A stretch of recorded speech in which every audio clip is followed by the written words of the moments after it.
Hey guys, Jason Timothy here, musicsoftwaretraining.com and author of The Mental Game of Electronic Music Production. And today I want to talk about a subject that I wrote a little something about, but I just kind of wanted to express myself face to face. And I haven't done a whole lot of these face to face videos in a while because quite honestly, COVID has got me where my brain doesn't really function the same. So it's a little difficult for me to express ideas the same way that I've been expressing them. So I do have some notes in front of me. So if you see me look a little bit away from the screen, that's what's going on. But I want to get into how managing discomfort can make you a better music producer. And it may seem a little bit counterintuitive, but the way a lot of these things work in creativity is kind of counterintuitive. So creative endeavors can be really uncomfortable, and it could lead to days, months, or even years of procrastination, and this usually puts your art on standstill, just simply because you aren't able to handle the discomfort of moving forward with something creative that you're trying to do. In this case, we're talking about music. No matter where you are on this path, discomfort is always going to come to you. It doesn't go away just because you become more professional or you finish 50 songs or 100 songs or anything else. It's always going to be there. It's just part of the creative process that you have to get comfortable with being uncomfortable, I guess you would say. So what's really important here is that you understand that both productivity and procrastination are simply a mindset. It has nothing really to do with the external, I don't have enough time, I don't have enough equipment, I don't have enough knowledge. All of that stuff is in your head. Now, what you need to understand are all these excuses are there to protect you from discomfort, because these excuses are legitimate if you're trying to only create in the most ideal of circumstances. But if you really want to be a creator, then you're going to have to learn how to create in uncomfortable situations, because that's going to be most of your time. So most of your excuses are going to be in the categories of time, lack of knowledge, fear of failing, too many choices, not enough choices, thinking your tools aren't professional enough, thinking you don't have any good ideas to express, feeling a lack of inspiration. All of these things are excuses that protect you from being uncomfortable. If comfort was not a requirement, you'd be able to work creatively regardless of any of these circumstances. The fact of the matter is, you don't want to be uncomfortable, so you say that you can't do something instead of you would rather not do something in the state of discomfort. So let's go ahead and break down some of the things that tend to hold creative people back and see if we can find a solution to this stuff, or at least gain a little bit of perspective so these things don't control you. So the first thing I want to talk about is tools, okay? So the truth is, if you have the basic tools to create, there's really nothing stopping you but excuses and your preferences. So some of the basic needs that you have are obviously going to be a digital audio workstation and some basic effects that usually come with that workstation, which would be EQ, delay, compression, reverb, and a filter, right? Those 5 should do you just fine. And then you want, some sort of a synth VST, unless you're using a hardware synth. And you'll want some sort of a drum programming tool that you can drop samples into, and then probably a sampler as well. If you've got all those things, you pretty much have everything you need to produce. Now, what comes in your DAW is good enough for release quality production, even if it's not your preference. And this is where we have to get comfortable with being uncomfortable, because you're not always going to have your preferences, but you'll pretty much always have your needs met. And if you have your needs met, then there's nothing stopping you from producing. So another aspect to this is that some of your best ideas come from you having a limited amount of tools to work with. Back in the day when you started a band, You had one amp and one guitar. That's what you started with. And that's what you created all your songs with. You didn't start your band and say, well, I need 10 more guitars and you need 10 more basses and bass amps, and the keyboard player needs 30 synthesizers, and the drummer needs at least 5 drum kits. Yet when you come in to produce, you feel like that's what you need in order to create, and it's just not true. If you want to be creative, starting off with less and seeing how far you can push that is where you're going to get some of your best ideas. It really is the truth. Otherwise, all you're going to be doing is chasing and chasing and chasing and trying to feel like you have enough before you even get started. And the truth is that you're never going to feel like you have enough. So the next topic is knowledge. And lack of knowledge tends to paralyze most creators. The fear of doing something wrong. The fear of doing something wrong is often more powerful than the desire to create. The more you watch the pros on YouTube, the less confident you feel in your own ability to create something of value. And when you're creating for others instead of for yourself, you rarely let your own voice come through. You actually start to become afraid of your own ideas because you think that they're subpar to what people are asking for or what you think people want. The truth is they probably will be subpar in the beginning, but if you aren't willing to face the discomfort of developing your art and your skill, whose voice are you developing? It's definitely not yours. I've personally fallen down that path of creating for other people, DJing for other people, to the point where I convinced myself that that's what I liked. When really, it wasn't that I liked what I was playing or what I was creating. It was that I liked the reaction I was getting, and that convinced me that I was doing the right thing because having others approve of what I did felt good.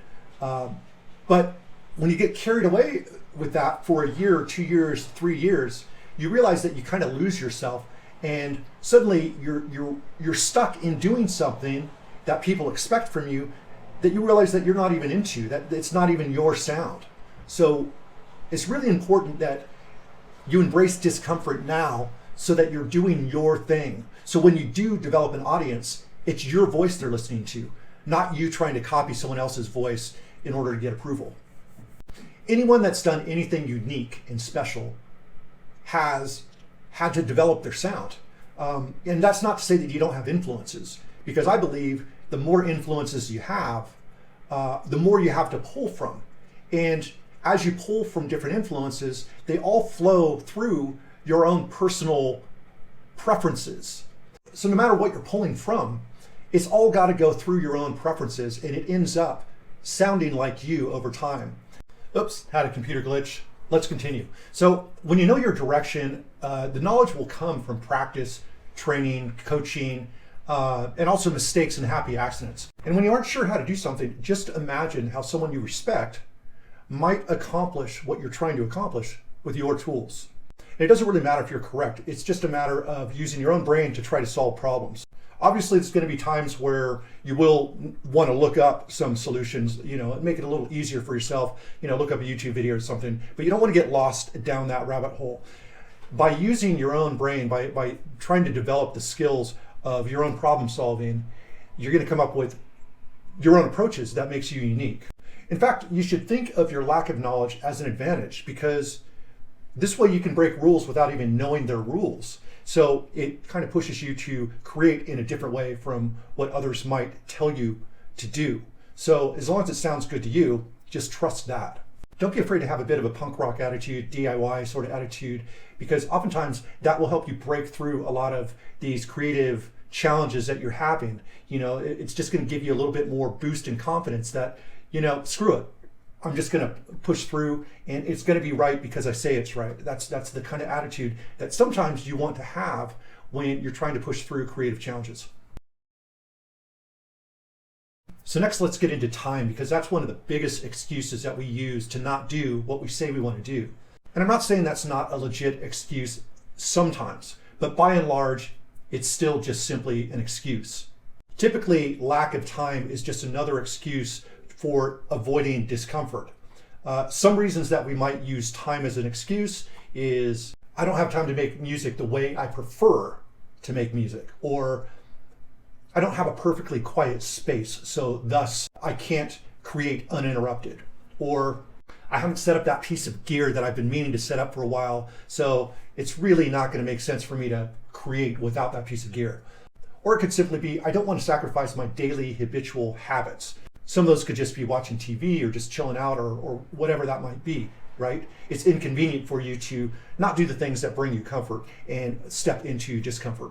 Or another excuse when it comes to time is, I barely have any time and I probably won't accomplish anything anyway in that amount of time, so I might as well not do it, right? If you're willing to let go of comfort, then all of these excuses that you normally use just don't hold up. In most situations, if there's a will to do something, then there's always going to be a way. So next, let's just get into that general discomfort. This one can be really tough to define because it can really trip you up as a music producer. In my experience, it's just that sense that something's missing or something doesn't feel right about sitting down to produce. Maybe you feel uninspired and that you have nothing to say today. Or maybe you're so out of practice that changing your routine is uncomfortable and feels completely unnatural to you. This is actually totally normal because the brain doesn't like to step out of its comfort zone. So it's going to fight you. Until making music becomes your regular routine, it'll be difficult for you to sit down in the studio. Your brain will come up with a million things that are more important than doing your creative work. And it's really just going to give you anything that brings you back to a certain level of safety and comfort. So you have to be really aware of your discomfort. So you want to start seeking discomfort and thriving on it. Try to do 3 things a day that you would normally avoid due to discomfort. Because building your discomfort tolerance is probably the most powerful thing you can do for your creative life. For me, I started taking cold showers because I hate the cold. I keep this place at 74 degrees year round.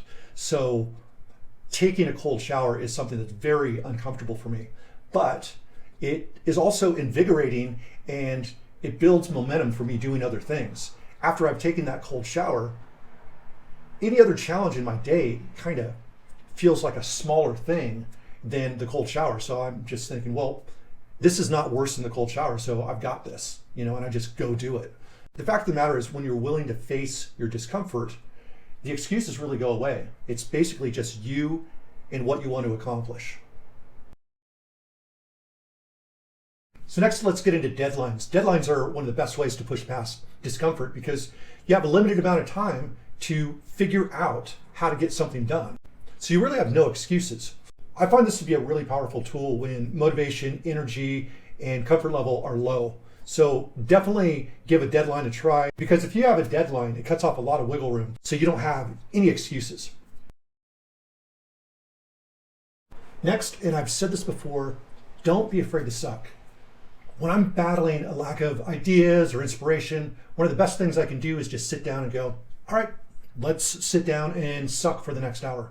And that takes all of the energy out of the fear of not doing anything good. In fact, you're expecting to not do anything good and you're doing it anyway. And that is super powerful. So the author of 4 Hour Chef, 4 Hour Work Week, Tim Ferriss, he talked to a best-selling ghostwriter who's had 50 best-selling books. And he asked him, how do you write so many books? And the answer was really simple. The guy just said, I write 2 crappy pages a day. So, think about that as a practice. When you allow yourself to just sit down and do crappy work, the good work will come out of it. I can definitely attest to just doing the daily work no matter how you feel.